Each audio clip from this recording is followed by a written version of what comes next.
전장에서 데살로니가 성도들의 평안을 박해자들이 해쳤다면 본장에서는 거짓 교사들이 그들의 평안을 깹니다. 데살로니가 전서를 쓴 직후 교회 내에 거짓 선생들이 나타나서 사도적 권위를 주장하며 주의 날이 이미 이르렀다고 거짓 소문을 퍼뜨렸습니다. 그들은 세 가지 방식으로 가짜 뉴스를 퍼뜨렸습니다. 첫째는 영으로입니다.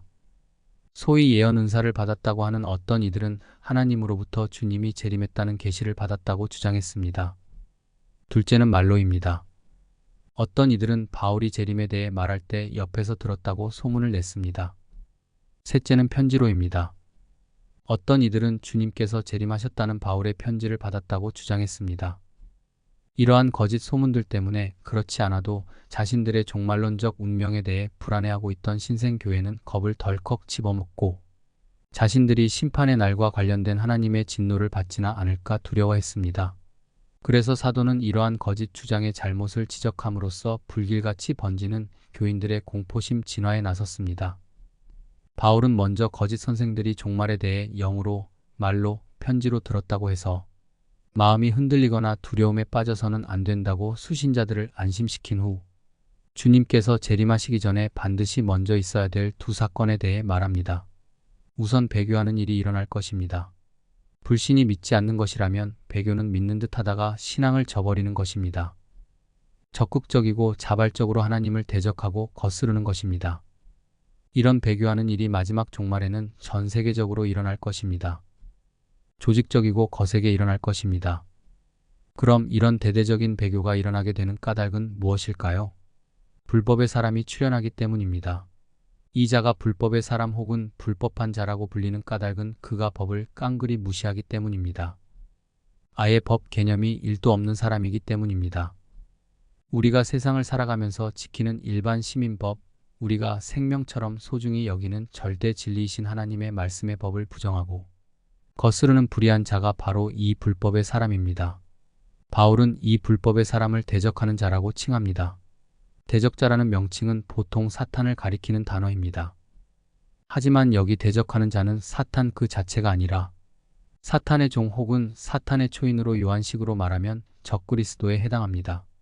이 불법의 사람은 오늘날 이단의 교주들처럼 자신을 하나님으로 높이며 하나님을 대적하고 자기를 숭배하게 할 것입니다. 그러면 이 불법의 사람은 언제 등장할까요? 불법의 사람은 아무 때나 나타나는 것이 아니라 정해진 하나님의 때에 나타나게 됩니다. 본문에서 사도는 이 불법의 사람이 제때에 나타나도록 뭔가가 막고 있다고 말하는데 이 불법의 사람을 통제하는 것이 무엇이냐에 대해 학계의 이견이 있지만 이는 아마도 당시 로마와 정부의 권세를 가리키는 말로 보입니다.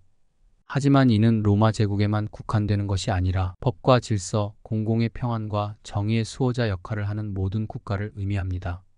하나님의 정한 때가 되어서 하나님이 막는 자를 제하시면 불법한 자가 일어나서 엄청난 핍박과 불의가 행해질 것입니다.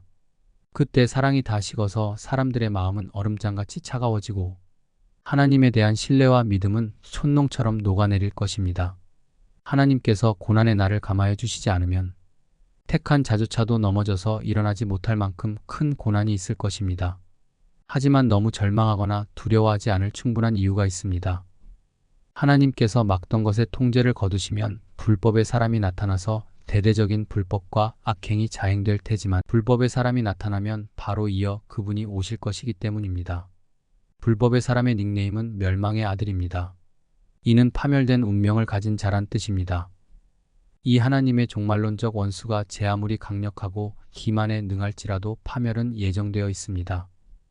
책간 놈이 까불고 설쳐봐야 우리 주님 다시 오시면 그날이 제삿날이 될 것입니다. 그때 불법한 자가 나타나리니 주 예수께서 그 입의 기운으로 그를 죽이시고 강림하여 나타나심으로 패하시리라. 이제 이 장을 마무리하면서 간단히 핵심만 요약해 보겠습니다. 이 장의 제목은 두 글자로 하면 불법입니다. 그리고 이 장의 키워드를 또 두 글자로 하면 멸망입니다. 그러므로 이 둘을 하나로 묶어 불법의 사람은 멸망의 아들이다라고 한 문장을 기억하세요. 불법의 사람은 제 아무리 강력하고 기만에 능할지라도 결국 멸망할 것이기 때문입니다.